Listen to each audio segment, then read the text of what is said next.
2,85,083 জন এবং সুস্থ হয়েছেন 56,62,491 জন। এবং আমরা যদি রাজ্যের পরিসংখ্যান অনুযায়ী সাজানোর চেষ্টা করি, ইতিমধ্যেই যেমন আমরা প্রথম থেকে দেখে এসেছি, প্রথমে মহারাষ্ট্র, তারপর অন্ধ্রপ্রদেশ এবং কর্ণাটক রয়েছে। এবং যে পরিসংখ্যান সামনে আসছে, একটা স্বস্তির খবর আমরা বলতে পারি, কারণ ইতিমধ্যেই কেন্দ্রীয় স্বাস্থ্যমন্ত্রী তিনি জানিয়ে দিয়েছেন আগামী বছর জুলাই মাসের মধ্যে দেশের 25 কোটি মানুষের কাছে কোভিড টিকা পৌঁছে যাবে। দেশের 25 কোটি মানুষের কাছে কোভিড টিকা পৌঁছে যাবে কবে, কতদিনের মধ্যে? আগামী বছরের জুলাই মাসের মধ্যে। এবং প্রথমে স্বাস্থ্যকর্মী যারা রয়েছেন তাদেরকে, তারপর বয়স্কদের, তারপর শিশুদের, এইভাবে স্টেপ বাই স্টেপ সাজানো হয়েছে এবং প্রত্যেকেই কোভিড টিকা পাবেন, কেন্দ্রীয় স্বাস্থ্য মন্ত্রক থেকে বলা হচ্ছে। এবং আরও একটা ভালো খবর রয়েছে, কারণ ইতিমধ্যেই করোনা জয় করে হোয়াইট হাউসে ফিরেছেন আমেরিকার রাষ্ট্রপতি ডোনাল্ড ট্রাম্প। এবং রাজ্যের আমরা যদি পরিসংখ্যানের দিকে তাকাই, রাজ্যে 24 ঘন্টায় আক্রান্ত হয়েছেন 3,348 জন এবং মোট আক্রান্ত এখন পর্যন্ত 2,73,679। 24 ঘন্টায় আমরা আমাদের রাজ্যের সহনাগরিককে হারিয়েছি, 61 জন সহনাগরিককে হারিয়েছি। কিন্তু আগামী যে 1 ঘন্টা আমরা রয়েছি, ডাক্তারবাবু রয়েছেন, আমি রয়েছি, যেই প্রসঙ্গগুলো নিয়ে আলোচনা করব অত্যন্ত গুরুত্বপূর্ণ প্রসঙ্গ, এবং এই মুহূর্তে আমাদের রাজ্যের প্রত্যেকটা নাগরিক যে সমস্যার সামনাসামনি হচ্ছেন, যে সমস্যাকে ফেস করছেন, সেই সব সমস্যা নিয়ে কথা বলবো। অবশ্যই আপনাদেরকে বলে রাখবো, আপনারা যেমন ফোন করেন প্রতিদিনের মতো আপনার সমস্যা নিয়ে সরাসরি ফোন করতে পারেন। এবং আমি যে প্রসঙ্গ থেকে শুরু করব, আমরা প্রত্যেকেই জানি আমাদের দেশে প্রত্যেকটা মানুষকে সুস্বাস্থ্যের অধিকারী করতে কেন্দ্রীয় সরকারের তরফ থেকে আয়ুষ্মান প্রকল্পের সূচনা করা হয়। প্রতিটি রাজ্যে, প্রতিটি গ্রামে, প্রতিটি শহরে, প্রত্যেকটা মহল্লায় এই আয়ুষ্মান প্রকল্প পৌঁছে গেছে। শুধুমাত্র আমাদের রাজ্য ছাড়া, এটা প্রত্যেকেই জানেন। কেন পৌঁছায়নি সেই অজ্ঞাত কারণটাও আপনারা জানেন। কিন্তু এ রাজ্যে স্বাস্থ্য সাথী বলে একটা কার্ড তৈরি করা হয়েছে, সামাজিক সুরক্ষা বলে একটা প্রকল্প চালু করা হয়েছে। সেখান থেকে রাজ্যের প্রশাসনিক আধিকারিকরা বলছেন, রাজ্যের প্রশাসনিক প্রধান বলছেন যে আপনি এই প্রকল্পের মাধ্যমে সুবিধা ভোগ করতে পারেন। কি সুবিধা? আপনার পরিবারের কেউ কোনো রোগে আক্রান্ত হলে, কোভিড আমি ছেড়ে দিলাম, কেউ কোনো রোগে আক্রান্ত হলে এখান থেকে আপনি সুবিধা পাবেন, আর্থিক সাপোর্ট পাবেন। কিন্তু বর্তমান পরিস্থিতি কি? আমি এখন এখানে বসে বলতে পারি, আজ সকালের একটি বেসরকারি হাসপাতালের খবর, সল্ট লেকের, সেখানে স্বাস্থ্যসাথী কার্ডকে না বলে দেওয়া হয়েছে। এই খবর উঠে আসছে, যদিও আমরা সেখানকার মানুষের সঙ্গে কথা বলবো এবং যাদের অভিযোগ অবশ্যই তাদের কথা শোনার চেষ্টা করব। কিন্তু ডক্টর উজ্জ্বল কুমার ভদ্রর কাছে আমার প্রথম প্রশ্ন, যে আমাদের দেশে আয়ুষ্মান প্রকল্প প্রতিটি রাজ্যে বাস্তবায়িত হলো, আমাদের রাজ্যে বাস্তবায়িত হলো না কেন? কারণ সেই কচকচানিতে আমি যাব না, কিন্তু আমাদের রাজ্যের এত মানুষের ভবিষ্যৎ, এত মানুষের সুরক্ষার একটা প্রশ্ন আপোষ করা কেন হচ্ছে? কেন তারা পাচ্ছেন না সুবিধা? এটা দুঃখের বিষয় যে কথাটা উঠে এলো, যে স্বাস্থ্যসাথী প্রকল্পের কার্ড, যেটা পশ্চিমবঙ্গ সরকারের প্রকল্প, সেটার কার্ড একটা বেসরকারি হাসপাতাল নাকচ করে দিল এবং সেটা তারা মানবে না জানিয়ে দিল। আমরা এই চ্যানেলে অনেকবারই আলোচনা করেছি সত্যি যে এই যে প্রাইভেট হেলথ সিস্টেমটা, যে বেসরকারি হাসপাতালগুলো রয়েছে, তারা তো বিভিন্ন কারণে বিভিন্নভাবে রাজ্য সরকারের পরিচালনাকে, রাজ্য সরকারের নির্দেশাবলীকে বৃদ্ধাঙ্গুষ্ঠ দেখাচ্ছে। আমি আগেও বলেছি, দেখুন, এই করোনা সম্পর্কেই যদি ধরেন, কারণ এখন করোনার একটা পরিমণ্ডল চলছে, আপনি যদি করোনা সম্পর্কেই ধরেন, তাহলে করোনার ব্যাপারে পশ্চিমবঙ্গ সরকার প্লাস কেন্দ্রীয় সরকারের নির্দেশিকা রয়েছে, প্রোটোকল রয়েছে, কিভাবে কি ওষুধ দিয়ে সমস্ত চিকিৎসাগুলো করতে হবে।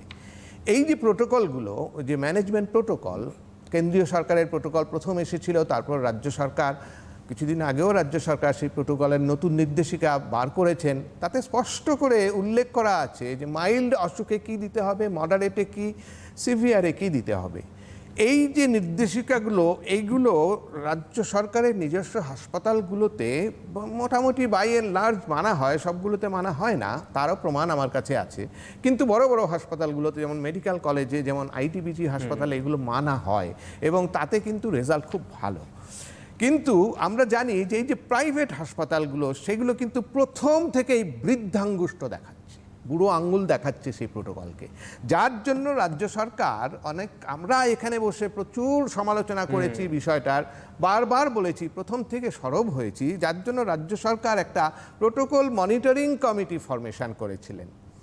আমরা জানি যে রাজ্য সরকার এবং কেন্দ্রীয় সরকারের, আমি একটা উদাহরণ দিচ্ছি, আমি একটু জানি যে রাজ্য সরকার কেন্দ্রীয় সরকারের এই যে প্রোটোকলগুলোতে মাইল্ড অসুখের জন্য বলা আছে হাইড্রক্সিক্লোরোকুইন, সম্প্রতি রাজ্য সরকার তাতে আইভারম্যাকটিন যোগ করেছেন, কিন্তু হাইড্রক্সিক্লোরোকুইন বাই এন্ড লার্জ প্রথম দিন থেকে আছে। প্রথম দিন থেকে এই প্রাইভেট হেলথ সিস্টেম এটাকে বৃদ্ধাঙ্গুষ্ঠ দেখিয়েছে এবং বেশিরভাগ প্রাইভেট হেলথ সিস্টেম হাইড্রক্সিক্লোরোকুইন ব্যবহার করে না, তার বদলে তারা প্রথম থেকেই একটা ভীষণ দামি ইন্ট্রাভেনাস মেডিসিন ব্যবহার করে। এইটা কেন ঘটবে? এটা হচ্ছে ব্যবসার জন্য, এটা বাণিজ্যের জন্য। এবং এই বিষয়টাতে প্রোটোকল মনিটরিং কমিটি কিন্তু আজ পর্যন্ত এই ধরনের, তাদের উচিত, প্রোটোকল মনিটরিং কমিটি শুধু কি রাজ্য সরকারের হাসপাতালগুলোকে প্রোটোকল মনিটর করবে কেন? তারা তো সমস্ত রাজ্যের হাসপাতালগুলো যা যা রয়েছে, প্রাইভেট, নন প্রাইভেট, গভর্নমেন্ট, সমস্তগুলোরই প্রোটোকল মনিটর করবে, তারা সেটা করছে না কেন? আজকে আমাদের রাজ্যে কেন, সারা ভারতবর্ষে আমরা জানি, বিশেষ করে আমাদের রাজ্যে একটা এপিডেমিক ডিজিজেস অ্যাক্ট 1897 চালু রয়েছে। সেই মতে রাজ্য সরকারের সম্পূর্ণ অধিকার আছে, এবং তাছাড়াও রাজ্য সরকার তো রাজ্য সরকার, তার অধিকার আছে যে প্রাইভেট হেলথ সিস্টেম কিভাবে চলছে এবং তারা কি করছে। তারা এই যে মানছে না, প্রোটোকল মনিটরিং কমিটি আজ পর্যন্ত কিন্তু কোনো কমেন্টও করেনি, কোনো স্টেপও নেয়নি। আর একটা আশ্চর্যের ব্যাপার, এই যে বৃদ্ধাঙ্গুষ্ঠ দেখানোর ব্যাপারটা যেটা আপনি বললেন, এটা কিন্তু একটা, এই যে স্বাস্থ্যসাথী প্রকল্প আমরা নেব না, মানে কিরকম ডোন্ট কেয়ার, মানে রাজ্য সরকার কি করে তাতে আমাদের কিছু এসে যায় না, আমরা যা খুশি তাই করতে থাকবো। এই যে এত বড় সাহস, এটা তারা কোথা থেকে পেল? এটা আমি জানতে চাই। কি সেই জোর তাদের? রাজ্য সরকারের যে কমিটিগুলো রয়েছে, রাজ্য সরকারের যে অফিসাররা রয়েছে, রাজ্য সরকারের যে নিয়ম নীতি সমস্তগুলো রয়েছে, তাদের বৃদ্ধাঙ্গুষ্ঠ দেখানোর এই যে সাহস তারা কোথা থেকে পেল, সেই গোপন তথ্যটা আমরা জানতে চাই, আমরা জনগণ জানতে চাই। এই গোপন তথ্যটা কি, যার জন্য তাদেরকে কিছু বলা হবে না, তাদেরকে কিছু করা হবে না। আমি ব্যক্তিগতভাবে জানি, আজকে যে কোনো কারণেই হোক না কেন, যদি রাজ্য সরকারের না, রাজ্যের কোনো সাধারণ ব্যক্তি, সাধারণ অসাধারণ যাই হোক, একটা মাইল্ড সিমটম নিয়ে যদি এই প্রাইভেট হাসপাতালগুলোতে ভর্তি হন, সঙ্গে সঙ্গে তাকে একটা দামি সেই ইনজেক্টেবল মেডিসিন দিয়ে দেওয়া হয়, যেটার কথা প্রোটোকলে উল্লেখ নেই, মাইল্ড হিসেবে দেওয়ার কথা উল্লেখ নেই। একদমই ডক্টর, এটা কেন করা হবে? Bengal wants to know, Bengal wants to know, বাংলার মানুষ জানতে চায়, কিন্তু কোনো উত্তর এখন পর্যন্ত সামনে আসেনি। কেউ দর্শক বন্ধু রয়েছেন, কে বলছেন? নমস্কার। হ্যালো। হ্যাঁ, কে রয়েছেন? হ্যালো। হ্যাঁ বলুন। হ্যালো, আমি বিজয়গড় থেকে বলছি, রীনা মজুমদার। বলুন। হ্যাঁ, বলছি কি, আমার একটা জানার আছে ডাক্তারবাবুর কাছে। আমি সকালবেলা ছাদে হাঁটি, কি মাস্ক পরার দরকার আছে? আর দ্বিতীয় প্রশ্ন হলো, বিকেল বেলা কোথাও বেরোলে কি ফিরে এসে স্নান করতে হবে, না হাত পা ভালো করে সাবান দিয়ে ধুয়ে জামা কাপড় কেচে ফেললেই হবে? এই দুটোই আমার জানার। প্রথম প্রশ্নটা কি? প্রথম, ছাদে উনি হাঁটেন, সকালে মাস্ক পরবেন কিনা? কেউ নেই। না ম্যাডাম, আপনি ভয় পাবেন না, ছাদে আপনি একা একা হাঁটছেন, হ্যাঁ, ভাইরাস যদি রাস্তা দিয়ে কোনো লোক যাচ্ছে, সেখান থেকে লাফ দিয়ে এসে আপনার নাকে মুখে ঢুকে পড়বে আর ছাদে এসে, সেরকম ঘটনা ঘটবে না। আপনি ছাদে একা হাঁটছেন, আপনি কেন মাস্ক পরতে যাবেন? হ্যাঁ, পরতে হবে না। আর দ্বিতীয় প্রশ্নটা আপনি করছেন যে বাইরে আপনি মর্নিং ওয়াকের জন্য বা ইভিনিং ওয়াকের জন্য বেরোলেন, ফিরে এসে কি চান করব? দেখুন, বিষয়টা হচ্ছে এরকম, আপনার যদি মনে হয় আপনি এমন একজন ব্যক্তির সংস্পর্শে এসেছেন, বা আপনার যদি মনে নাও হয় কোনো মানুষের সংস্পর্শে এসেছেন, কারণ কার মধ্যে ভাইরাস আছে কার মধ্যে ভাইরাস নেই সেটা আপনি জানেন না, কিন্তু তার সঙ্গে সংস্পর্শে এসেছেন, অর্থাৎ 6 ফুট দূরত্ব মেনটেন করেননি, কিংবা তার মাস্ক ছিল না, কিংবা আপনার মাস্ক নেই, এরকম পরিস্থিতিতে যদি আপনি 15-20 মিনিট ধরে তার সঙ্গে কথাবার্তা আলোচনা করতে থাকেন, তাহলে কিন্তু আপনি ফিরে এসে সমস্ত কিছু সুন্দর করে এই কাপড় জামাগুলো ছেড়ে ফেলবেন। ছেড়ে ফেলে আপনার হাত একদম কোনোই অবধি সুন্দর করে সাবান দিয়ে ভালো করে ধোবেন, গলা টলা মুখ, সারা মুখ এবং মাথার চুলে সাবান দিয়ে কিন্তু সুন্দর করে ধোবেন। সুন্দর করে ধুয়ে আপনি ঘরে ঢুকবেন। এবং এই সুচিতাটা, এটা আমি সুচিতা বলি, এর সঙ্গে ধর্মের কোনো সম্পর্ক নেই, তবু এটা সুচিতা বলি। এই যে পরিষ্কার পরিচ্ছন্নতার ব্যাপারটা কিন্তু এই ভাইরাসের ক্ষেত্রে অত্যন্ত জরুরি। এবং সবচেয়ে জরুরি হচ্ছে আপনার ইন্ডেক্স অফ সাসপিশন, কেননা ভাইরাস এত ছোট জিনিস, একটা পিনের ডগায় 200টা ভাইরাসের জায়গা হয় ম্যাডাম। সুতরাং এটা এত ছোট জিনিস, এটা কোনখান দিয়ে আসবে জানি না। কিন্তু আপনি নিশ্চিতভাবে জেনে রাখুন যে আপনি ছাদে হাঁটছেন একা, রাস্তা দিয়ে নিচে একটা লোক যাচ্ছে, তার করোনা থাকুক বা না থাকুক, তার ভাইরাস সেখান থেকে লাফ দিয়ে এসে ছাদে এসে আপনাকে আক্রমণ করবে না। এই ভাইরাসের এই ক্ষমতাটা এখন পর্যন্ত আমরা আবিষ্কার করিনি, এবং সম্ভবত সেই ধরনের ক্ষমতা এই ভাইরাসের নেই। একদমই তাই। আমরা যেই পরিসংখ্যান সামনে উঠে আসছে বা যে তথ্য সামনে উঠে আসছে, আমাদের রাজ্যের প্রশাসনিক প্রধান কিন্তু বলেছেন যে আমাদের রাজ্যে গোষ্ঠী সংক্রমণ শুরু হয়েছে, কিন্তু ডাক্তারবাবুরা বলছেন এর অনেক আগেই শুরু হয়ে গিয়েছে। যাই হোক, আমরা ধরে নিতে পারি আনুষ্ঠানিকভাবে ঘোষণা হলো গোষ্ঠী সংক্রমণ আমাদের রাজ্যে শুরু হয়েছে। কিন্তু এখান থেকে একটা গুরুত্বপূর্ণ প্রশ্ন যেটা উঠে আসছে, হার্ড ইমিউনিটি আমাদের রাজ্যে কি তৈরি শুরু হয়েছে? মানে প্রত্যেকটা মানুষের শরীরে কি হার্ড ইমিউনিটির কি অবস্থা রয়েছে? ডক্টর ভদ্র আরও ভালো বলতে পারবেন, একটু শোনার চেষ্টা করবো। হার্ড ইমিউনিটি আমাদের রাজ্যে বা গোষ্ঠী সংক্রমণ, এই বিষয়গুলো নিয়ে আপনার অভিমত। ঠিক আছে, খুব ভালো লাগছে এই ধরনের প্রশ্ন আসছে সাধারণ মানুষের মধ্যে থেকে। এগুলো কিন্তু ইন্টেন্সলি টেকনিক্যাল প্রশ্ন, এগুলো কিন্তু এপিডেমিওলজি, একটা বিজ্ঞান, এপিডেমিক সংক্রান্ত যে বিজ্ঞান, তার মধ্যে ওতপ্রোতভাবে জড়িত ভেরি ভেরি টেকনিক্যাল থিং। এটা সাধারণ মানুষ যদি সত্যি সত্যি এসব ভাবতে শুরু করে, তাহলে কিন্তু শুধুমাত্র ভাবলেই চলবে না, এই সম্পর্কে কিন্তু তাদের সম্যক জ্ঞান নিতে হবে প্রথম থেকে শেষ অবধি। একটুখানি এখানে জানলাম, একটুখানি ওখানে জানলাম, তাহলে কিন্তু বড় মুশকিল হবে। যেমন ধরুন, আপনি জিজ্ঞেস করছেন যে গোষ্ঠী সংক্রমণ, গোষ্ঠী সংক্রমণ অর্থাৎ কমিউনিটি ট্রান্সমিশন। কমিউনিটি ট্রান্সমিশন মানে হচ্ছে এমন একজনের কাছ থেকে আপনি অসুখটা পেলেন বা আমি অসুখটা পেলেন, সে কোথা থেকে পেয়েছিল সেটা আমরা জানতে পারছি না। এটাই হচ্ছে কমিউনিটি ট্রান্সমিশন। কিন্তু আমি যদি জানতে পারি সে লোকটা বিদেশ থেকে এসেছে এবং বিদেশ থেকে ওই জিনিসটা নিয়ে এসেছে, তার থেকে আমি পেলাম, এটা কিন্তু কমিউনিটি ট্রান্সমিশন নয়। কমিউনিটি ট্রান্সমিশন মানে কমিউনিটিতে অর্থাৎ জনপদে আপনি যেখানে আছেন সেই অঞ্চলে পরস্পরের মধ্যে যে সংক্রমণগুলো হচ্ছে, এবং সেই সংক্রমণগুলো পরস্পরের মধ্যে হচ্ছে এবং পরস্পর থেকে ছড়াচ্ছে, এবং বেশিরভাগ ক্ষেত্রেই জানা যাচ্ছে না যে সংক্রমণটা আসলে কোথা থেকে এসেছিল। This is community transmission. এইটা কিন্তু প্রথম কথা। তো এই কমিউনিটি ট্রান্সমিশন যে আমি কোথা থেকে পেলাম সেটা জানা গেল না, এটা কি আজকের ব্যাপার নাকি? আমি এই চ্যানেলে বহুদিন আগে বলেছি যে এই কমিউনিটি ট্রান্সমিশন শুধু আজকে নয়। আর কমিউনিটি ট্রান্সমিশন না হলে ভীষণ আনন্দ, হলে ভীষণ ভয়, ব্যাপারটা এরকমও নয়। ভাইরাস ছোট্ট একটা জিনিস। ভাইরাসের কাজ, বিশেষ করে এই করোনা ভাইরাস, তার কাজই হচ্ছে সংক্রমণ করা। সে তার কাজ অনেস্টলি করে যাচ্ছে, সে তার কাজ সুন্দরভাবে সুচারুভাবে করে যাচ্ছে। এবং সে যদি হাসতে পারে, সে কিন্তু হাসছে। যে আমরা তার প্রতিরোধ হিসেবে কি করছি, বালখিল্যের মতো সমস্ত কি করে যাচ্ছি, এবং কি প্রশ্ন নিয়ে, কি অদরকারি জিনিস নিয়ে আমরা মাথা ঘামাচ্ছি, কেমন? সুতরাং ভাইরাস কিন্তু সংক্রমণ ছড়িয়ে যাচ্ছে, ভাইরাস কিন্তু ছড়াচ্ছে। এইটা হচ্ছে প্রথম কথা। আর দ্বিতীয় প্রশ্ন হচ্ছে গিয়ে হার্ড ইমিউনিটি। হার্ড ইমিউনিটি, এই হার্ড মানে HERD, হার্ড ইমিউনিটি। হার্ড কথাটার অর্থ হচ্ছে গরুর পাল। মানে এটা একটা বিদেশি বিজ্ঞানীরা এরকম একটা নাম দিয়েছেন, গরুর পাল। মানে এক পাল গরুর যে একটা সংঘবদ্ধ প্রতিরোধের একটা চিত্র আমাদের সামনে তুলে ধরে, সেই রকম সব মানুষ মিলে, একটা জনগোষ্ঠী মিলে একটা সংঘবদ্ধ একটা প্রতিরোধ, সংঘবদ্ধ একটা ইমিউনিটি বা আভ্যন্তরীণ প্রতিরোধ ব্যবস্থা যে একটা ভাইরাসের কাছে উপস্থাপিত করে, সেটাকে বলে হার্ড ইমিউনিটি। এখন প্রশ্ন হচ্ছে, দেখুন আপনি চিন্তা করুন, 50টা লোক রয়েছে, 50টা লোককে যদি আপনি এরকমভাবে সাজানো অবস্থায় চিন্তা করেন, তার মধ্যে বাইরের 30টা লোক সবাই তাদের মধ্যে ইমিউনিটি আছে। ভাইরাস যদি বাইরে থেকে আসে তাহলে তাদেরকে ওইগুলো ভেদ করে তো ঢুকতে হবে, কিন্তু তারা যেহেতু ইমিউন, ভাইরাস কিন্তু ভেদ করে ঢুকতে পারছে না। অর্থাৎ মাঝখানের যে 20টা লোক, তারা ইমিউনিটি না থাকলেও তারা ওদের ইমিউনিটিটা এনজয় করছে চারপাশে যারা আছে। এই যে ইমিউনিটিটা তার নিজস্ব না থাকা সত্ত্বেও যে এনজয় করছে, এই যে গোষ্ঠীটাকে সংক্রমণের হাত থেকে বাঁচিয়ে রেখেছে, সেটাকে বলে হার্ড ইমিউনিটি। এখন এক একটা ডিজিজে এক এক রকমের হার্ড ইমিউনিটি হয়।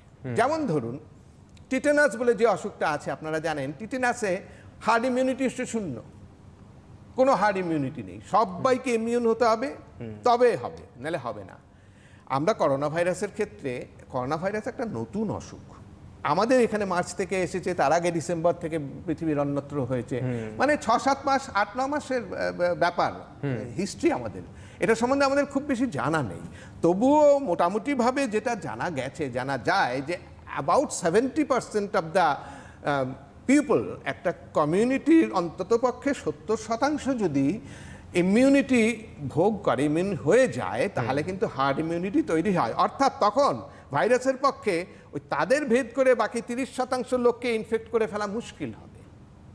70%, আমি to be on the safe side বললাম 80%। আপনি চিন্তা করে দেখুন, এটা বলা খুব সহজ। এই যে 70%, 80%, আমি এত সুন্দরভাবে এখানে একটা এয়ার কন্ডিশন অ্যাটমসফিয়ারে বসে সুন্দর জামা কাপড় পরে বসে বলে দিচ্ছি, ব্যাপারটা কিন্তু অত সহজ নয়। আপনি 134 কোটি জনগণের কথা ভাবুন ভারতে, কিংবা আমাদের রাজ্যে 10 কোটি জনগণের কথা ভাবুন, তার 70% কতগুলো মানুষ হয় আপনি চিন্তা করুন একবার। তার মানে অতগুলো মানুষকে যদি ইমিউনিটি দিয়ে দেয়া যায় either by infection or by some other means, তাহলেই একটা হার্ড ইমিউনিটি তৈরি হলো। সুতরাং আজকে যদি আমার এখানে 10% মানুষ ইনফেক্টেড থাকে, আমি তো বলবো হার্ড ইমিউনিটির দিকে আমরা 10% গিয়েছি। 70% হলে হার্ড ইমিউনিটি হবে, আমরা 10 পর্যন্ত পৌঁছেছি, তারপরে 20 হবে, 30, 40, 50, 60, 70 এগোচ্ছি আমরা, কিন্তু হার্ড ইমিউনিটি অবধি পৌঁছায়নি এখনো। একদমই। এই ডক্টর ভদ্র, আমাদের ফোন কলস বলতে পারেন বা আমাদের যারা প্রশ্ন করছেন, সেখান থেকে আরও একটা খুব সুন্দর, একটা খুব গুরুত্বপূর্ণ প্রসঙ্গ উঠে আসছে, যে অনেকেই বলছেন আমি গন্ধ পাচ্ছি না, স্বাদ পাচ্ছি না, কয়েকদিন বাড়িতে ছিলাম, তারপর দেখছি আবার ঠিক হয়ে গেছে, আমার হালকা জ্বর ছিল আবার ঠিক হয়ে গেছে। তাহলে ডক্টর ভদ্র, এখান থেকে কি আমরা ধরে নিতে পারি করোনা কেউ কারোর শরীরে, বা আমরা যে এজটা বলছি একদম তরুণ প্রজন্ম, আসছে কয়েকদিন থাকছে চলে যাচ্ছে, এরকম কি হচ্ছে? কারণ অনেকেই প্রশ্ন করছেন, আমাদের যে সামাজিক মাধ্যম রয়েছে সেখানে প্রশ্ন করছেন, অনুষ্ঠানের কমেন্টসে প্রশ্ন করছেন, এবং বারবার ফোন কলসে প্রশ্ন করছেন যে আমি বিগত কয়েকদিন ধরে স্বাদ পাচ্ছিলাম না, গন্ধ পাচ্ছিলাম না, কিন্তু কিছুদিন পর আবার ঠিক হয়ে গেছে। এটা কি হওয়া সম্ভব? ওমা, সে তো বটেই। আমরা জানি স্বাদ চলে যাওয়া বা গন্ধ চলে যাওয়া বা শুধু স্বাদ বা শুধু গন্ধ চলে যাওয়া, এগুলো তো করোনার লক্ষণ। সুতরাং একটা মানুষকে করোনার যে 9-10টা যে উপসর্গ লক্ষণ, যেগুলো আমরা স্বীকৃত ভাবে জেনেছি, সেইগুলোর মধ্যে সবগুলোই যে তার হতে হবে তার তো কোনো মানে নেই। কারো শুধু স্বাদ চলে গেল, কারো শুধু গন্ধ চলে গেল, কারোর স্বাদ চলে গেল, গন্ধ চলে গেল, জ্বর হলো, গলা ব্যথা হলো, ভীষণ গা হাত পা ব্যথা হলো, এই সমস্ত কিছু হলো, কারোর তার সঙ্গে সঙ্গে আবার শ্বাসকষ্ট নিয়ে শুরু হলো, এরকম সমস্ত রকমের আমরা দেখেছি। ইটস এ স্পেকট্রাম, প্রথম থেকে শুরু করে শেষ অবধি। স্পেকট্রামের একদিকে আছে কিছুই তার হলো না, অ্যাসিমটোম্যাটিক যাদের বলে, কি তাদের কোনো সিমটমই হলো না, আর অথচ টেস্ট করালে তার করোনা পজিটিভ ধরা পড়তো, তার করোনা হয়েছে। এইরকম তো অনেকেই হতে পারে, কত রকমই তো এরকম হয়, তার কিছুই সিমটম হলো না। আর আরেক দিকে আছে স্পেকট্রামের উল্টো দিকে, একদম শেষের দিকে রয়েছে, তার ভীষণ সবকিছু হলো এবং সে খুবই অসুস্থ হলো। এর মধ্যে নানা রকম, এই স্পেকট্রামের মধ্যে নানা রকম ধরনের মিশ্রণ, উপসর্গ লক্ষণের মিশ্রণ থাকতে পারে নানা রকমের। তবে জেনারেলি বলা যায় যে স্বাদ চলে যাওয়া বা শুধু গন্ধ চলে যাওয়া বা শুধু জ্বর এসে জ্বর চলে যাওয়া, এগুলো কিন্তু মাইল্ড ডিজিজের লক্ষণ। যেটা সবচেয়ে বেশি খারাপ আমরা দেখেছি সেটা হচ্ছে শ্বাসকষ্ট হয়ে যাওয়াটা। করোনা ভাইরাসটা কিন্তু আসলে একটা রেসপিরেটরি ভাইরাস, সুতরাং এর কাজ হচ্ছে রেসপিরেটরি সিস্টেমের এই যে অ্যালভিওলাসগুলো, এই যে এয়ার স্যাকগুলো, বাতাসের যে স্যাকগুলো, যেখানে শ্বাস নেওয়া অক্সিজেন সেই স্যাক ভেদ করে ব্লাডে চলে যায় এবং ব্লাড থেকে কার্বন ডাইঅক্সাইড বেরিয়ে এসে ওই স্যাকের মধ্যে দিয়ে, স্যাকের দেয়ালের মধ্যে দিয়ে এসে আবার প্রশ্বাসের সঙ্গে বেরিয়ে যায়। এই যে ঘটনাটা, গ্যাসিয়াস এক্সচেঞ্জটা ঘটে, ওই জায়গাতে ইনফ্লামেশনটা তৈরি করে ওই মেমব্রেনগুলোকে ঠিক করে দেওয়ার ফলে গ্যাসিয়াস এক্সচেঞ্জটা হয় না। তার ফলে এই অক্সিজেন ব্লাডে পৌঁছাতে পারে না, কার্বন ডাইঅক্সাইড বেরোতে পারে না। এর ব্যাপারটা হচ্ছে শ্বাসকষ্ট। এই এবং যখন সেটা হয় তখন আমরা বুঝতে পারি যে ওই ধরনের চেঞ্জ হয়ে গেছে, মানে যথেষ্ট পরিমাণে এগিয়েছে জিনিসটা, সেটাকে ক্রিটিক্যাল একটা বিষয় বলে তখন আমাদের ভাবতে হয়। শুধুমাত্র গন্ধ চলে গেল, আবার গন্ধ চলে এলো, এ তো শিবরাম চক্রবর্তীর গন্ধ চুরির মামলার মতো। একদমই তাই। এটা কোনো ব্যাপার নয়। ডক্টর ভদ্র, আপনি অক্সিজেনের কথা বললেন এবং রক্তের অক্সিজেনের কথা বললেন। এখন আমরা বাজারে দেখতে পাচ্ছি বা বিভিন্ন প্রতিষ্ঠানে দেখতে পাচ্ছি অক্সিমিটার। অক্সিজেন আপনি কিভাবে মাপবেন, আঙুল ঢোকাচ্ছেন এবং সেখানে একটা পরিসংখ্যান উঠছে, যেটা সাধারণ মানুষের পক্ষে বোঝা সম্ভব নয়, কিন্তু যিনি অপারেট করছেন তিনি বলছেন আপনার শরীরে ঠিক রয়েছে। এই অক্সিমিটার থেকে কি বোঝা সম্ভব যে আমার শরীরে রক্তের মধ্যে অক্সিজেন ঠিকঠাক আছে কিনা, আদৌ আমি করোনা আক্রান্ত হচ্ছি কিনা বা করোনার কোনো উপসর্গ রয়েছে কিনা? না, করোনার কথা ছাড়ুন, অক্সিমিটার দিয়ে কিন্তু বোঝা যায় যে আপনার ব্লাডে অক্সিজেন স্যাচুরেশন কতটা। এটা পরিষ্কার, এটা একটা ছোট্ট যন্ত্র। আমি মাঝখানে একবার নিয়ে এসেছিলাম, সবাইকে দেখিয়েছিলাম। একদম নিয়ে এসেছিলেন এবং এখানেও দেখিয়েছিলেন। হ্যাঁ, ছোট্ট একটা যন্ত্র, এটা একটা আঙ্গুলের এই মধ্যমা, এই আঙ্গুলটাতে পড়তে হয়, ডান হাতের বা বাঁ হাতের। বলা হয় যে আপনার যেটা সক্রিয় হাত তার মধ্যমাতে এটা পড়তে হয়। সুন্দর ছোট্ট একটা যন্ত্র, এটা ভেতরে ঢুকিয়ে পড়ে দিলে এটার ভেতরে কোনো লুকোনো ছুঁচ, লুকোনো কিছু এমন কিছু নেই যে রক্ত ফুটো করে রক্ত দিয়ে কিছু করবে, ওসব ব্যাপারই নয়। এটা দিয়ে করে দিলে পরে ওর মধ্যে ব্যাটারি থাকে, তাতে করে দুটো জিনিস ফুটে ওঠে আপনার, যেটা যে কোনো সাধারণ মানুষ বুঝতে পারে। একটা হচ্ছে আপনার পালস রেট কত, আরেকটা হচ্ছে আপনার অক্সিজেন স্যাচুরেশন ইন পার্সেন্টেজ কত। এই দুটো ফুটে আসে। আমরা জানি যে আপনার অক্সিজেন স্যাচুরেশন যদি 94 কমে চলে যায় তাহলে কিন্তু আপনি কনসার্নড হবেন, আর তার ওপরে যদি থাকে 95, 96, 97, 98, 99, কখনো কখনো 100, এই যদি থাকে তাহলে কিন্তু আপনি নিশ্চিন্ত। একদম। এখন ব্যাপারটা হচ্ছে পালস অক্সিমিটার কিন্তু আজকে চিন্তা করুন, আপনি যদি চিন্তা করুন 6-7 মাস আগেও পালস অক্সিমিটারের কথা কেউ জানতো না। পালস অক্সিমিটার আমরা ব্যবহার করতাম এবং ব্যবহারটা বেড়েছে বলে সাধারণ মানুষের মনে প্রশ্ন হচ্ছে যে এটা কিভাবে দেখা সম্ভব। একদম সেজন্যই প্রশ্নটা করলাম। এবং কেউ দর্শক বন্ধু রয়েছেন, কে রয়েছেন? নমস্কার। নমস্কার, শোনা যাচ্ছে? হ্যালো। হ্যাঁ বলুন। হ্যালো। হ্যাঁ বলুন, আপনি কথা বলছেন লাইভে, বলুন। হ্যাঁ, নমস্কার ডক্টর ভদ্র। আমি কি ডক্টর ভদ্রের সাথে কথা বলছি? একদমই তাই, ডক্টর ভদ্রর সঙ্গে আপনি কথা বলছেন সরাসরি লাইভে। কথা বলছি, বলুন। হ্যাঁ বলবো? হ্যাঁ বলুন। হ্যাঁ, আপনার বাড়ির টিভি যে সাউন্ড রয়েছে ওটা কিন্তু মিউট করে দিন। ভদ্রের কাছে প্রশ্ন, যে এই করোনা বলছে যারা স্পেশালিস্ট করেছে, আমাদের বাংলায় আমরা ছোটবেলায় শুনে আসছি যে লোকে যদি ছাগল দিয়ে হাল চাষ করতো তাহলে বলদ কিনতো না। তো এই IAS IPS অফিসাররা এরা ডাক্তারের হয়ে কথা বলছে যে এটা করুন, ওটা করুন, এটা হার্ড ইমিউনিটি, এটা লো। টোটাল সিস্টেমটাই বেঙ্গলের ভুল। যদি তারাই ডাক্তার হয়ে যেত তাহলে লোকে 5 বছরের ডাক্তারি করতো না, টোটাল সিস্টেমটাই ভুল। এখন আমি ওষুধ মেডিসিন সম্বন্ধে অনেক জানি, কিন্তু আমি যদি ওটা ইয়ে করি সেটা ফার্মাসিস্টরাও পারে। টোটাল সিস্টেমটাই ভুল। যারা এই যে নবান্নে প্রেস কনফারেন্স করে বলছে যে ওরাই যদি ডাক্তার হয়ে যেত, টোটাল সিস্টেমটাই ভুল বলে আজকে ওয়েস্ট বেঙ্গল এই জলের মধ্যে পড়েছে। আমার 65 বছর বয়স হতে চললো, মোটামুটি ডাক্তার বন্ধু বান্ধবও আছে। আমার মনে হয় এটা আপনার কাছে আমার অনুরোধ যে আপনার মতামত কি বলে। একদম উত্তর নেব ডক্টর ভদ্র থেকে। না, একটা খুব সংবেদনশীল প্রশ্ন করেছেন আপনি। আমি সম্পূর্ণটা কথাগুলো স্পষ্ট বুঝতে পারছিলাম। উনি বলছেন যে IPS বা IAS অফিসার আমরা দেখেছি নবান্ন থেকে সাংবাদিক বৈঠক করে তিনি করোনার তথ্য তুলে ধরছেন বা করোনায় কী কী করবেন কী করবেন না তা তুলে ধরছেন। যেমন আমরা কলকাতা বা নবান্নে এই ছবিটা দেখছি, বা জেলার বিভিন্ন প্রান্তেও কিন্তু একই ছবি। প্রশাসনিক আধিকারিক যারা রয়েছেন, বিডিও যারা রয়েছেন, জেলাশাসক যারা রয়েছেন, তারা তাদের ডিউটি করছেন, কিন্তু সঙ্গে করোনা সম্পর্কিত যে তথ্য, করোনায় কী করবেন না, এটা তুলে ধরছেন। এবার ওনার কনফিউশনটা এটা যে ওনারা কি ডাক্তারদের দিয়ে কেন পরিচালনা করা হচ্ছে না, ডাক্তারদের কেন সরিয়ে রাখা হচ্ছে, এই প্রশ্নটা কিন্তু উনি করছেন। যে আমি এত বছর দেখছি যে আমি ওষুধের নাম জানি বলি আমি ডাক্তার হয়ে গেলাম, এরকম কিন্তু নয়। বুঝতে পেরেছি। সবসময় রণংদেহী হওয়ার দরকার নেই, তবে এটার একটা নিরপেক্ষভাবে যদি এটা আলোচনা করতেই হয়, তাহলে দেখুন কেন্দ্রীয় সরকারের যে এই ডেইলি ব্রিফিংগুলো হয়, সেখানে কিন্তু লাভ আগরওয়াল বলে একজন আইএএস অফিসার স্বাস্থ্য মন্ত্রকের, তিনি সেগুলো পরিচালনা করেন। এখন ব্যাপারটা হচ্ছে এই অফিসাররা যারা এগুলো আমাদের এখানে যেমন স্বাস্থ্য সচিব বা অন্যান্য যুগ্ম সচিব স্তরের আইএএস ডব্লিউবিসিএস অফিসাররা যদি এটা করে থাকেন, তাহলে কিন্তু তারা স্ট্যাটিস্টিক্যাল আলোচনাই করেন, তারা কিন্তু ওতপ্রোত ডাক্তারি সাইন সিমটম এগুলো নিয়ে আলোচনা সাধারণত করেন না। তবে এটুকু বলার সঙ্গে সঙ্গে এটাও আমাকে বলতে হবে, আমরা কিন্তু বারবার এই চ্যানেলে সরব হয়েছি যে they are handling of the epidemic is all wrong and mistaken.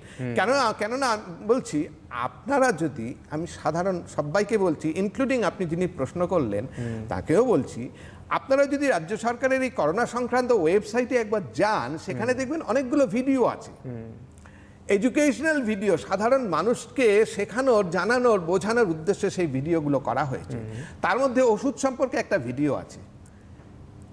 আমি সমস্ত ভিডিওগুলো ভালো করে পর্যালোচনা করে একটা ভিডিওতেও দেখলাম না এই কথা বলছে যে করোনার সুচিকিৎসা বর্তমান, এবং আপনি যদি অসুখটা হবার প্রথম 5 দিনের মধ্যে চিকিৎসা করে ফেলেন, তাহলে কিন্তু সব প্রতিটি মানুষ ভালো হয়ে যাবে, কোথাও নেই। এবং লাস্টে যে ওষুধ সম্পর্কে যে ভিডিওটা রয়েছে, আপনি সেটা দেখলে অবাক হয়ে যাবেন, সেখানে ডেক্সোমেথাজোনের কথা বলা হয়েছে এবং ফলিং ডেথ রেট। একটু বিরত করব। কেউ দর্শক বন্ধু রয়েছেন, কে বলছেন? বাবু, হ্যাঁ নমস্কার, কে রয়েছেন? হ্যাঁ, আমি বাটানগর থেকে অভিরূপ সরকার বলছিলাম। হ্যাঁ, একটু জোরে বলুন। হ্যাঁ, বলছি যে করোনা ভাইরাসের ক্ষেত্রে যদি আমাদের মাইল্ড অ্যাটাক হয়, সেক্ষেত্রে যে রেটে অ্যান্টিবডি তৈরি হয়, যদি আমাদের হেভিলি অ্যাটাক হয়, সেক্ষেত্রে কি অ্যান্টিবডি প্রোডাকশন রেটটা বেশি হবে না নর্মালি হবে? একদমই। আর কোনো প্রশ্ন? না ডাক্তারবাবু। হ্যাঁ, আপনি শুনতে থাকুন। আমি একবারে আপনি যে কথাটা শেষ করছিলেন ওটা শেষ করব, তারপর শেষ করতে হবে আমাকে।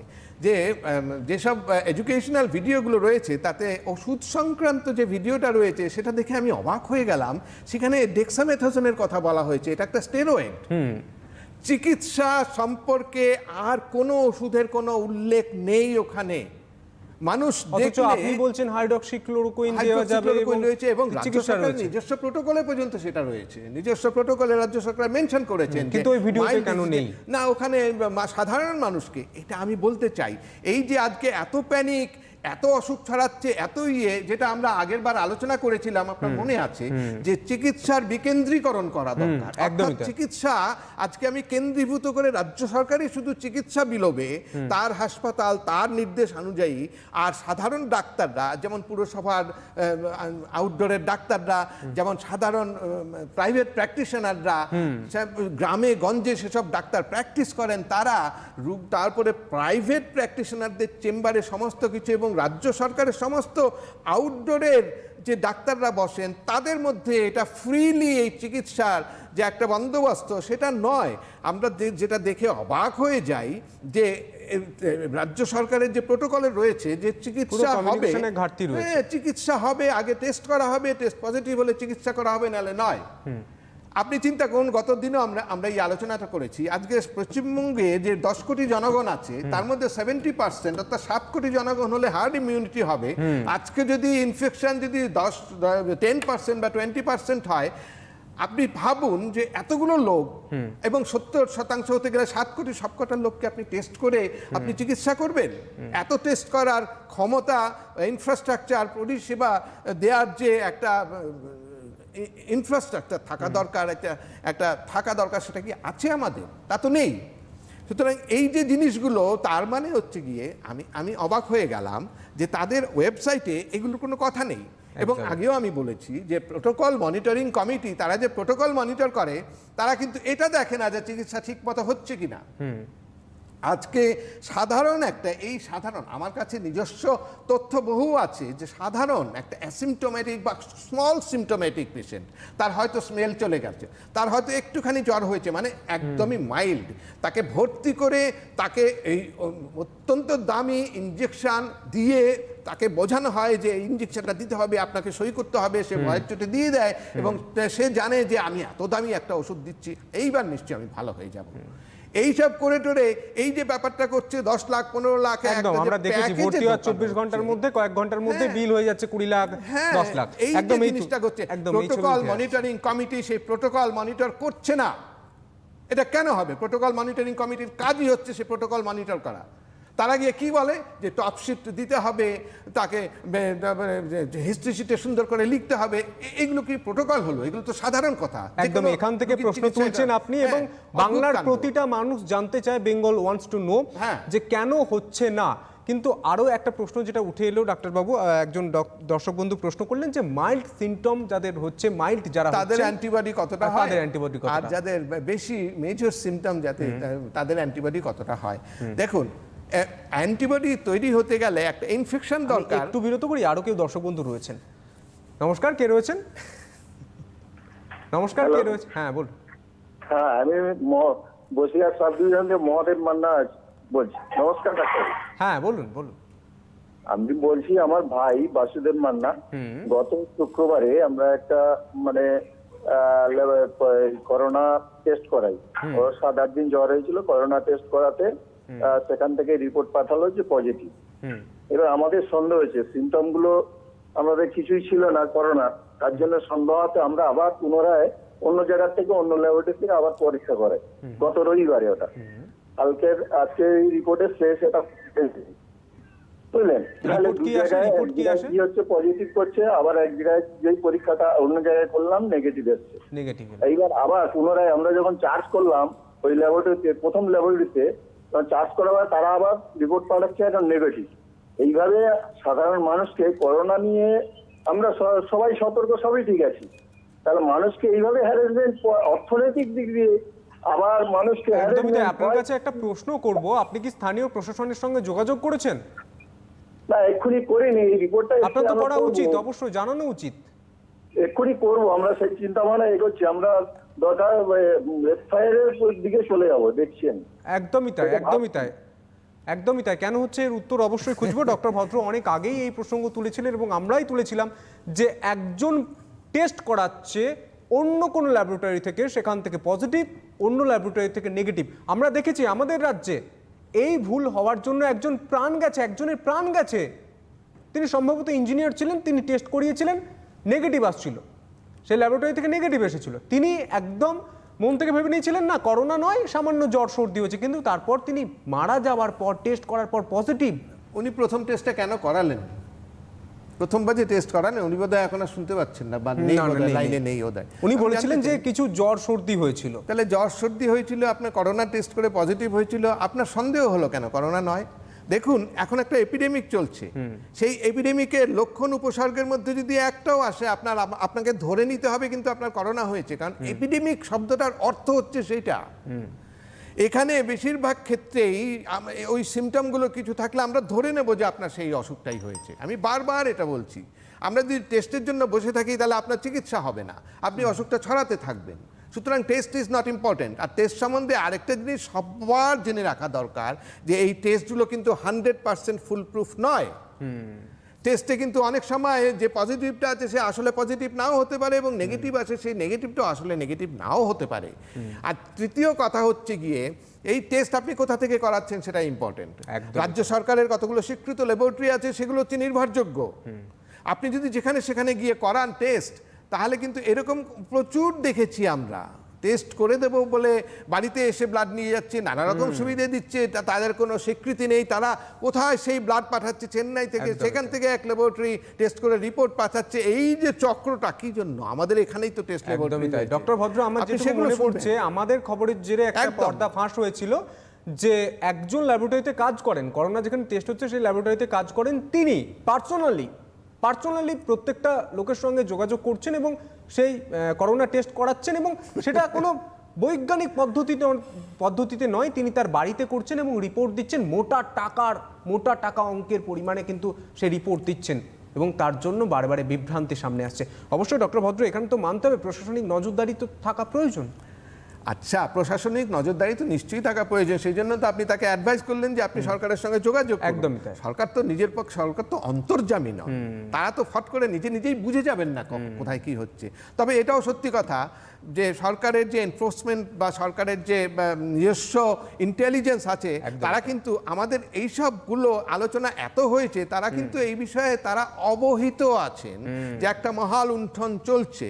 সেই মহালুণ্ঠনের বেশিরভাগ ক্ষেত্রেই আমরা এখানে আলোচনা করেছি, সেটা কিন্তু রাজ্য সরকারের পৃষ্ঠপোষকতায় হচ্ছে না এমন কথা আমরা বলতে পারি না। যেমন প্রাইভেট হাসপাতালগুলো আজকে যে 15 লক্ষ টাকার বিল 3 দিনের মধ্যে করে দেয়, যে বিরত করি, কেউ দর্শক বন্ধু রয়েছেন, দর্শক বন্ধু থাকলেই আমাদের আলোচনা যে সবসময় তা শুধু আমরা তাহলে প্রশ্নই শুনবো, আলোচনা কি করে হবে? একদমই না। দেখি না কি বলছি শুনি। একদম, কে রয়েছেন? নমস্কার, কে রয়েছেন? শোনা যাচ্ছে? বলুন। হ্যালো, হ্যাঁ, বলছি আমার মিসেসের কদিন আগে সব এই নাকের গন্ধ চলে গেছে, আর আপনার গলা কাশি কুসকুস করছে। এটা কিন্তু মানে কদিন থেকে প্রায় টেস্ট করালাম নেগেটিভ। তো এটা কি মনে হচ্ছে? নাকে গন্ধ পাচ্ছেনি, শুধু টেস্ট মুখের টেস্ট আছে, কি নাকে গন্ধ পাচ্ছেনি? আপনি একবারই টেস্ট করিয়েছেন, নেগেটিভ এসেছে, তাই তো? হ্যাঁ, আর ফুসফুস কাশি যখন তখন হচ্ছে। এই এটা কি লক্ষণ? হ্যাঁ, একদমই তাই। শুনতে থাকুন। শুনুন, একটু আগে এক্ষুনি আমরা আলোচনা করলাম যে এই নাকের গন্ধের অনুভূতিটা চলে যাওয়া কিন্তু করোনা ডিজিজের একটা লক্ষণ, এবং সেটা যদি সত্যি হয়, নাকের গন্ধ তো সর্দি থাকলেও সে গন্ধ পায় না, এটা আমরা দেখেছি। দু নাক ভর্তি সর্দি, সে গন্ধ নিতেই পারলো না, তা আমি ধরে নিচ্ছি তা হয়নি, তার সমস্ত কিছু ঠিকঠাক আছে, কিন্তু তিনি গন্ধ পাচ্ছেন না। তা যদি সত্যি হয়, তবে কিন্তু ধরে নিতে হবে তার করোনা হয়েছে। একদমই তাই। ধরে নেব এবং তার চিকিৎসা করব, তার টেস্টের জন্য বসে থাকবো না।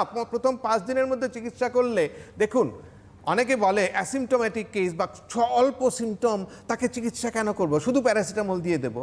আমার কথা হচ্ছে, আপনি জানেন না কোনটা অ্যাসিমটোম্যাটিক থাকবে বা কোনটা স্মল সেটা মাইল্ড সিমটোম্যাটিক থাকবে। কে খারাপ হয়ে যাবে কখন, হুট করে কার কখন কি হয়ে যাবে আপনি জানেন না, আপনি অন্তর্যামী নন।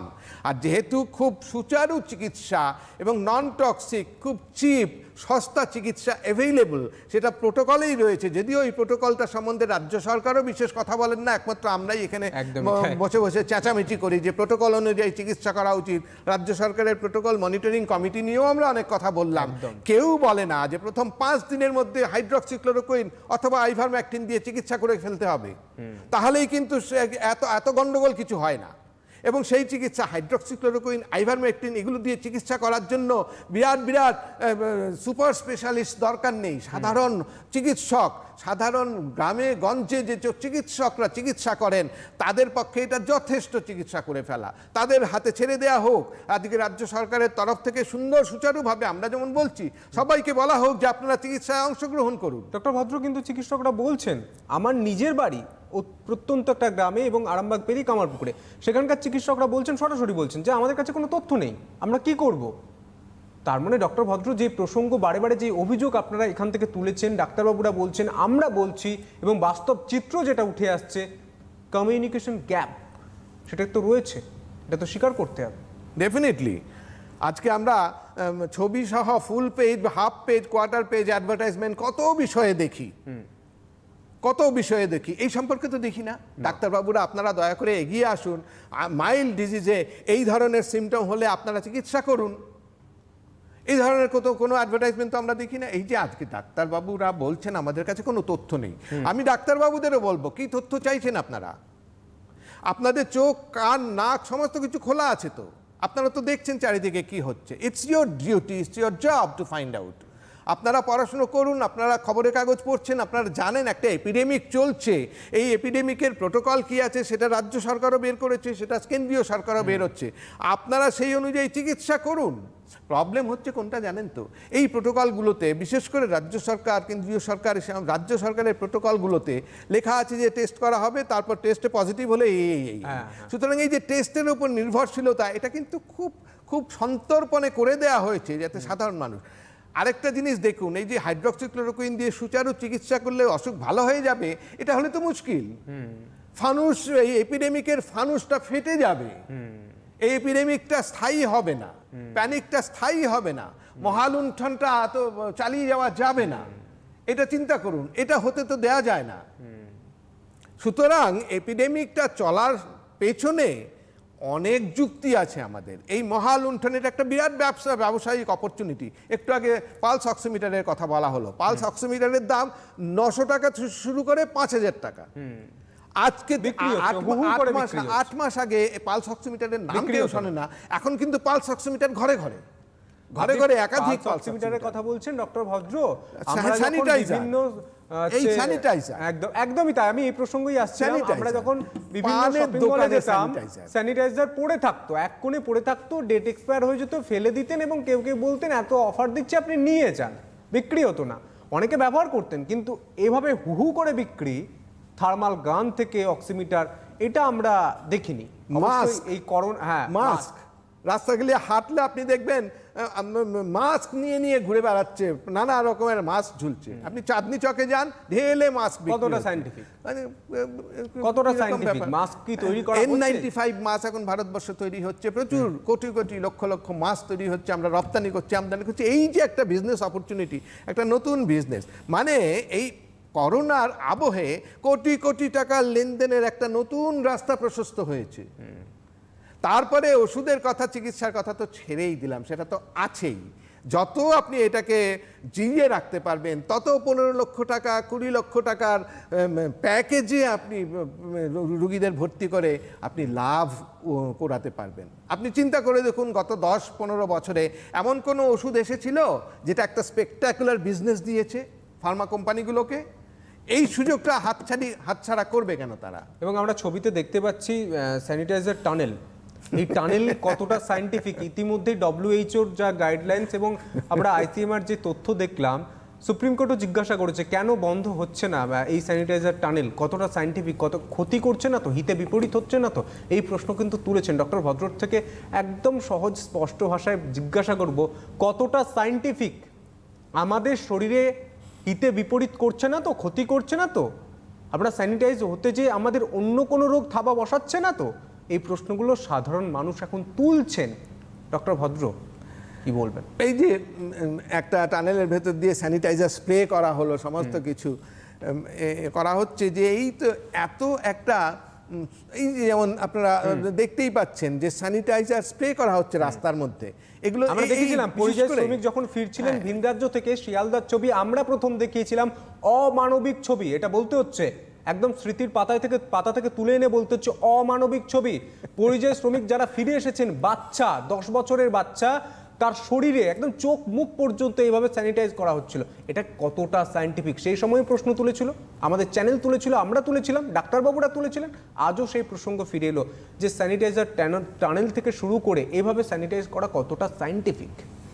আচ্ছা, সেটা না হয় করেছে, আমরা তো প্রমাণ পেয়েছি। এত সব কাণ্ড কারখানা করে আজকে আমরা কোথায় দাঁড়িয়ে আছি? আমাদের রাজ্যের পরিসংখ্যান এখন 2,73,679 সরকারি মতে, বারবার বলতে হচ্ছে সরকারি মতে, সরকারি পরিসংখ্যান অনুযায়ী। কিছুদিন আগে খবরের কাগজে আরেকটা ডিস্টার্বিং রিপোর্ট আমরা দেখলাম, যে দক্ষিণবঙ্গের একজন স্বাস্থ্য আধিকারিক বলেছেন যে সংক্রমণের হার 3000-এর কমে রাখার আমাদের অলিখিত নির্দেশ আছে। তার মানে কি? এই যে আপনি কতগুলো সংক্রমণ হয়েছে তার যে হিসেবগুলো দেখেন, সেগুলো সমস্ত কিছুই সাজানো, সেগুলো সমস্ত কিছুই কোনোটাই সত্যি নয়। তার মানে কবে পিক হবে না হবে সেটাও আপনাকে বলে দেয়া আছে, যে আমরা কিন্তু এত তারিখে একটা পিক করব, তারপরে কিন্তু আস্তে আস্তে ডিক্লাইন দেখাবো। আপনি পিকের কথায় গেলেন, একটা তথ্য দিই, একদম 24 ঘন্টা আগেই তথ্য আসছে যে এই রাজ্যে পুজোর সময় করোনা পিক হতে চলেছে। বিশেষজ্ঞরা বলছেন করোনা বাড়বে আমাদের এই রাজ্যে, পুজোর সময় যারা বাইরে বের হবেন তাদের থেকে করোনা পজিটিভ অনেক রোগী হতে পারে। এই তথ্য আমরা বলছি না, বিশেষজ্ঞরা বলছেন, সংবাদ মাধ্যমে প্রকাশ হয়েছে 24 ঘন্টা আগে। ডক্টর ভদ্র কি বলবেন?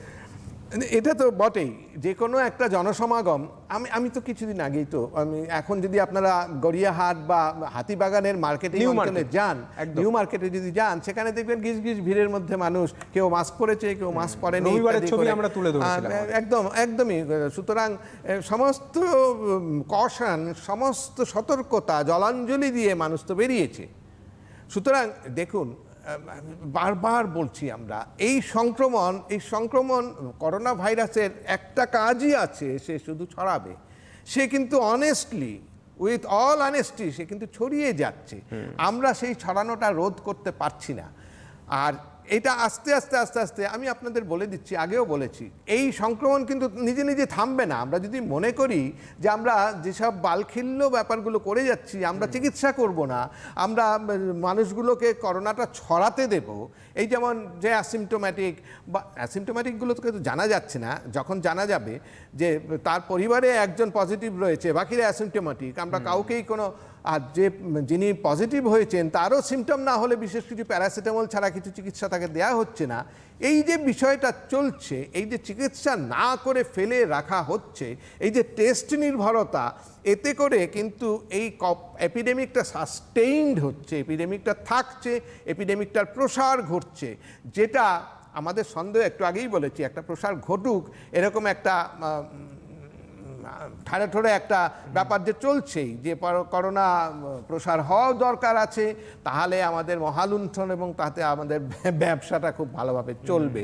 এখন এইসব যদি আপনারা ভাবেন, এই পুজোতে কেন, যে কোনো রিলিজিয়াস বা যে কোনো গ্যাদারিং, সেটা পলিটিক্যাল হতে পারে, রিলিজিয়াস হতে পারে, করোনা ভাইরাস তো সেটা জানে না, করোনা ভাইরাস পলিটিক্স জানে না, করোনা ভাইরাস রিলিজিয়ান জানে না। কোনো গ্যাদারিং দেখলে সে ছড়াবে, সে পারস্পরিক আদান প্রদানের মধ্যে ছড়াবে। আপনি যদি বলেন আমার পলিটিক্যাল গ্যাদারিংয়ে করোনা ছড়ায়নি, কিন্তু ওই পার্টির পলিটিক্যাল গ্যাদারিংয়ে করোনা ছড়িয়েছে, এইসব শুনে করোনা ভাইরাস হাসছে। জানি না ভাইরাস হাসতে পারে কিনা, কিন্তু করোনা ভাইরাস এসব শুনে হাসছে। একটা পিক আপনি সত্যি স্ট্যাটিস্টিক্স দেবেন কি দেবেন না সেটা আমার জানা নেই, কিন্তু ইনফেকশন বাড়তে বাধ্য। আজকে যে কোনো কারণেই হোক জনসমাগম যদি হয়, এরকম ক্লোজ জনসমাগম যদি হয়, যেরকম চিত্র আমরা দেখেছি হাতিবাগানে, গড়িয়াহাটে, পুজো, শপিং বা অন্যান্য ধর্মের যে অন্যান্য উৎসবগুলো বা অন্যান্য যে কোনো কারণে পলিটিক্যাল গ্যাদারিংগুলো হয়, সেগুলোর মধ্যে এই যে ছড়ানোর বিষয়টা, এটা তো হতে বাধ্য। একদমই তাই। এবং নিউ নর্মাল পরিস্থিতিতে আমরা দেখেছি মেট্রো থেকে, বাস থেকে শুরু করে ট্যাক্সি, বিভিন্ন জায়গায় যেভাবে সামাজিক দূরত্বকে বুড়ো আঙুল, এক কথায় ডক্টর ভদ্র যেভাবে বলছেন, বুড়ো আঙুল দেখাচ্ছেন মানুষ। প্যান্ডেমিক বাড়বে বই কমবে না, এটা আমরা বলতে পারি। আরও একটা যে তথ্য উঠে আসছে ডক্টর ভদ্র, বিগত কয়েক মাস আগে আপনি এখানে বসে বলেছিলেন টেলিমেডিসিন, অর্থাৎ আপনি করোনা সংক্রমিত হলেন, আপনি মনে করলেন যে আপনি বাড়িতে থেকে চিকিৎসা করবেন, আপনার পরিবার সুরক্ষিত থাকবে, কিন্তু টেলিমেডিসিনের জন্য বিজ্ঞাপন দিয়ে যে নাম্বার যাচ্ছে বা নাম্বার দেওয়া হচ্ছে, সেই নাম্বার থেকে বা সেই জায়গা থেকে কতটা পরিষেবা পাচ্ছেন সাধারণ মানুষ তো জানেন এবং তারা অবশ্যই বুঝতে পারছেন। কিন্তু ডক্টর ভদ্র টেলিমেডিসিন কিন্তু সহায়তা করছে, সাপোর্ট দিচ্ছে সাধারণ মানুষকে। আপনার কাছে কি তথ্য রয়েছে বা অভিমত আপনার? দেখুন, টেলিমেডিসিন তো একটা স্বীকৃত চিকিৎসা পদ্ধতি, সেটা বিদেশে, আমাদের দেশে সব জায়গাতেই চলে। আমাদের রাজ্য সরকার টেলিমেডিসিন নিয়ে অনেকটাই এগিয়েছেন। আমি জানি, আমি যখন মেডিকেল কলেজে প্রিন্সিপাল ছিলাম, সেখানে টেলিমেডিসিন নিয়ে আমরা ইনফ্রাস্ট্রাকচার তৈরি করেছিলাম এবং সে নিয়ে অনেকটা এগিয়েছিল, এবং এখন তো টেলিমেডিসিন ভালোই হচ্ছে। আসলে যেটা আপনি বলছেন সেটা হচ্ছে টেলিমেডিসিন সংক্রান্ত তার ব্যর্থতা, তার সাফল্য নয়, সেটা হচ্ছে একটা প্রশাসনিক ব্যর্থতা। আজকে যে নাম্বারগুলো দেয়া হবে সেগুলোতে কাউকে ফোন করে পাওয়া গেল না, বা যাদেরকে বসানো হলো তাদের ক্যাপেবিলিটি কতটা আছে সেটার বিষয়ে একটা প্রশ্ন উঠে আসছে। এই যে রাজ্য সরকার কাকে কাকে কোথায় বসাবে, সেগুলো তো সবসময় যে তার জ্ঞান, তার বিদ্যা, তার বুদ্ধি নির্ভর তা নয়, অন্য কোনো কারণে বসানো হয়। আপনি রাজ্য সরকারের বিভিন্ন কমিটিগুলো দেখুন না, যারা সেই কমিটিগুলো রয়েছে তাদের মুখগুলো একটু দেখুন, তাদের এই করোনা সম্পর্কে তাদের সে যাই হোক, আমরা এগুলো নিয়ে অনেকবারই আলোচনা করেছি। প্রশ্ন তুললেন, সুতরাং টেলিমেডিসিন কিন্তু প্রয়োজন, এবং টেলিমেডিসিন কিন্তু এই যে রুগীর সান্নিধ্য ছাড়া যে চিকিৎসাগুলো করা যায় তাতে স্পেশালিস্ট কনসালটেশন যেমন হতে পারে, যেমন টেলিমেডিসিনে একজন ডাক্তার যিনি রুগীকে চিকিৎসা করেছেন বা দেখেছেন তিনি আরেকজন স্পেশালিস্ট ডাক্তারের ডিরেক্ট গাইডেন্স নিতে পারেন। সেখানে টেলিমেডিসিনে ইসিজি, সিটি স্ক্যান, তারপরে নানা রকম ইনভেস্টিগেশনগুলো ট্রান্সমিট করে সুপার স্পেশালিস্ট বা অন্য কাউকে দেখানো যেতে পারে। তিনি এই কেসটা সম্পর্কে রিয়েল টাইমে কথা বলতে পারেন, রিয়েল টাইমে কথা বলে এটার সমাধান করে দিতে পারেন। মানে কত সহজে জিনিসটা হয়, টেকনোলজি ব্যবহার করে এটা সম্ভব। কিন্তু বিষয়টা হচ্ছে তা নয়। টেলিমেডিসিন ভালো কি খারাপ এই প্রশ্নটা কিন্তু আপনি করেননি। আপনি প্রশ্নটা করেছেন যে টেলিমেডিসিন ঠিকঠাক কাজ করছে না কেন, এইটা হচ্ছে প্রশাসনিক ব্যর্থতা, এছাড়া আর কোনো কারণ নেই। ঠিকঠাক আমরা না একটা করার। জিনিসকে, একটা ভালো জিনিস যেটা প্রত্যেকের হাতে, প্রত্যেকের বাড়িতে পৌঁছে যেত, প্রত্যেকে চিকিৎসা পেতেন, সেই দিকটাও কিন্তু আমরা সেইভাবে রিপ্লাই বা সেইভাবে ফিডব্যাক পাচ্ছি না। এবং সাধারণ মানুষও বলছেন, বারে বারে ফোন করছেন, জিজ্ঞাসা করছেন। এরকমই একজন দর্শক বন্ধু রয়েছেন। নমস্কার, কে রয়েছেন? নমস্কার, আমার নাম দেবশ্রী সরকার। আমি উত্তর দিনাজপুরের কালিয়াগঞ্জ থেকে বলছি। বলুন। বললাম, আমি বিগত কয়েকদিন আগে করোনা আক্রান্ত হয়েছিলাম, কোভিড পজিটিভ হয়েছিলাম। তারপরে আমাকে যথারীতি ট্রিটমেন্ট করা হয় এবং একটা বেসরকারি নার্সিংহোম থেকে দীর্ঘ ট্রিটমেন্ট করে আমি সুস্থ হয়ে গত বুধবার দিন বাড়িতে ফিরে এসেছি নেগেটিভ হয়ে। এবং আমার নিউমোনিয়া অ্যাটাক হয়েছিল, নিউমোনিয়া হয়ে গিয়েছিল, যা টেস্টের রিপোর্টে আমরা দেখেছিলাম বা ডাক্তারবাবুরা জানিয়েছিলেন। তো সেই সময়কালীনের মধ্যে আমার হাই সুগার হয়ে যায়, মানে যেটা ধরা পড়ে। তো এখন তো আমি কোভিড নেগেটিভ হয়ে বাড়িতে এসেছি, যদিও শারীরিক একটা দুর্বলতা কাজ করছে। আমার ডাক্তারবাবুর কাছে প্রশ্ন এটাই যে এই যে আমাদের সুগারটা যে ধরা পড়েছে, এই যে পরবর্তী সময়টা আমি যে এখন বাড়িতে যে চলে এসেছি, এই সময়টা আমাকে কিভাবে আমি থাকবো, বা এই সুগারটাকে কি আমি মানে কতদিন পর পর চেক আপ করতে হবে, বা কিভাবে কি মেনটেন করে চলবো, খাওয়া দাওয়ার বিষয়টা, সেটা একটা জানার বিষয় রয়েছে। আর আমার আরেকটা বক্তব্য আছে, সেটা হচ্ছে যে আমরা এখন ফোন করলেই শুনতে পাই যে এটা আমাদের প্রত্যেকের মোবাইলে দেওয়া আছে, আমাদেরকে রোগের সাথে লড়তে হবে, রোগীর সাথে নয়। কিন্তু দেখা যাচ্ছে যে আমাদের এখানটাতে, আমরা যে পৌরসভায় রয়েছি সেখানটাতে কোনো বাড়িতে যদি কোভিড পজিটিভ কেউ হয়, সঙ্গে সঙ্গে প্রশাসন থেকে এসে সিল স্বাক্ষর লাগিয়ে দিয়ে যাচ্ছে, সবকিছু করছে। আপনার পুরসভার নাম কি, একটু জানার চেষ্টা করব। আমার নাম না, আপনার পুরসভার নাম, যে পুরসভায় থাকেন। আমার কালিয়াগঞ্জ পৌরসভা। কি? কালিয়াগঞ্জ পৌরসভা। কালিয়াগঞ্জ পুরসভা, হ্যাঁ বলুন। এবার সিল স্বাক্ষর সমস্ত কিছু দিয়ে দেওয়া হচ্ছে। এবার দেখা যাচ্ছে যে আমি কোভিড নেগেটিভ হয়ে বাড়িতে ফিরে চলে এসেছি এবং প্রশাসনের কাছে এবং পৌরসভার কাছে আমার নেগেটিভের সমস্ত কাগজপত্র সবকিছু জমা দেওয়ার পরেও আমার বাড়ির থেকে সিল তোলা কিছুতেই হচ্ছে না। এবং যেটা হচ্ছে, সমাজ যেটা করছে, মানে শুধু রোগকে না, রোগীকেও সমাজচ্যুত করে দিচ্ছে। ফলে বাড়িতে যে মেড সার্ভেন্ট যারা রয়েছে তাদেরকে পাড়ার লোক আসতে দিচ্ছে না, পর্দা ঝুলিয়ে রেখেছে। ফলে আমাকে যখন সুস্থ থাকতে হবে, তাহলে বাড়িতে যে আমার হেল্পিং হ্যান্ড সেই যদি না আসে, তাহলে আমাকে নিজে হসপিটাল থেকে আসার পর থেকে নিজেকেই সব কাজ করতে হবে, কিছু তো করার নেই। এবার প্রশাসনের কাছে বারবার করে আমি যখন জানাচ্ছি, রিপোর্ট দেওয়া হচ্ছে, সবকিছু জানানো হচ্ছে যে বাড়ি আমাদের এখানে স্যানিটাইজ করে দেওয়া হয় নেগেটিভ হয়ে যাওয়ার পরে, কিন্তু 7 দিন হতে চললো। আজকে বুধ, বৃহস্পতি, শুক্র, শনি, রবি, সোম, মঙ্গল, আজ 7 দিন আমি নেগেটিভ রিপোর্ট দেখানোর পরেও আমার বাড়ির থেকে কোনো মানে তোলা হচ্ছে না সিল চাপ্পর, বাড়ি স্যানিটাইজ করে দেওয়া হচ্ছে না, এবং বলতে পারেন সমাজচ্যুত করে রেখে দেওয়ার মতো রেখে দেওয়া হয়েছে। একদম মারাত্মক অভিযোগ, মারাত্মক অভিযোগ করছেন দিদিভাই। আপনাকে একটা কথা আমি বলতে পারি, নিচে দেখুন আমাদের ইনফোতে নাম্বার যাচ্ছে, আমাদের প্রতিনিধির নাম্বার, ক্যালকাটা টেলিভিশন নেটওয়ার্কের বিভিন্ন প্রতিনিধি আমাদের রাজ্যের বিভিন্ন প্রান্তে যারা ছড়িয়ে রয়েছে তাদের নাম্বার যাচ্ছে। আপনি আপনার এলাকার যে প্রতিনিধি রয়েছেন ওনাকে একটা ফোন করুন, অবশ্যই আমরা এখান থেকে ইনফর্ম করবো। একটা মারাত্মক অভিযোগ করছেন একটা পুরসভার বিরুদ্ধে, কিভাবে এইভাবে অসহযোগিতা করা যায় ডক্টর ভদ্র? এই ব্যাপারটাও তো প্রশাসনিক ব্যর্থতা। আমি এখানে আমরা বহুদিন ধরে সতর্ক হয়েছি বহুদিন ধরে সরব হয়েছি এই ব্যাপারে যে একটা, আমি বারবার বলেছি যে প্রত্যেকটা অঞ্চলে যদি আজকে ভোটের বুথ থাকতে পারে, তাহলে প্রত্যেকটা অঞ্চলে এরকম একটা কমিটি কেন থাকবে না? কেন থাকবে না? একটা এপিডেমিক মানে এটা একটা ন্যাশনাল একটা এমার্জেন্সি এবং ক্যালামিটি। সুতরাং আমাদের যেসব অঞ্চলে ভোটের বুথ রয়েছে, ভোটের বুথ যদি থাকতে পারে, তবে সেখানে এমন একটা কমিটি কেন থাকবে না? তারা লোকাল এই জিনিসটা দেখবে। আজকে তো director of health service doctor Ajay চক্রবর্তীর পক্ষে এসে এই ফ্যামিলির হাত ধরে সমস্ত কিছু করে দেওয়া সম্ভব না। ডক্টর ভদ্র, আপনি কমিটির কথা বলছেন, উনি বলছেন পুরসভায় গেছি, আমি সেই কথাই বলছি, মারাত্মক অভিযোগ একটা। আমি তো সেটাই বলছি, এই যে প্রশাসনিক ব্যর্থতাগুলো, এটা কিন্তু লোকাল কমিটি এটাকে সমাধান করে দিতে পারে। লোকাল সমস্ত কমিটিতে থাকবে সেখানকার স্থানীয় সমস্ত পুরসভার কর্মীরা, সেখানে স্থানীয় পুরসভার কর্মীরা থাকবে, সেখানে স্থানীয় রাজনৈতিক কর্মীরা থাকবে, স্থানীয় ক্লাবগুলো থাকবে যারা প্রচুর টাকা পেয়েছে রাজ্য সরকারের কাছ থেকে। সবাই মিলে এই লোকালে এই যে কমিটিটা, এটা একটা হাই পাওয়ার্ড কমিটি হতে পারে। হাই পাওয়ার্ড কেন? কারণ তারা ওই অঞ্চলের নাম করা এবং বেশ দাপুটে মানুষ, তাদের নিয়ে যদি কমিটি হয়, এই ঘটনাগুলো ঘটতেই পারে না। এটা বহুদিন ধরে বলেছি, এই ধরনের সাপোর্ট কমিটি সমস্ত অঞ্চলে তৈরি করা দরকার আছে, এবং সেই অঞ্চলে তৈরি করে তারা খবর রাখবে কোন বাড়িতে অসুস্থতা হয়েছে, কোন বাড়িতে অসুস্থতা হয়নি, তারাই হাসপাতালের ব্যবস্থা করবে।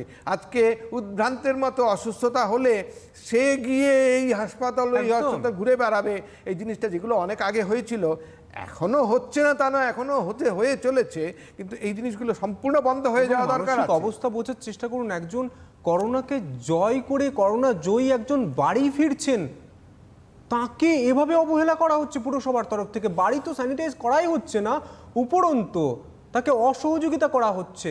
একটা মারাত্মক অভিযোগ।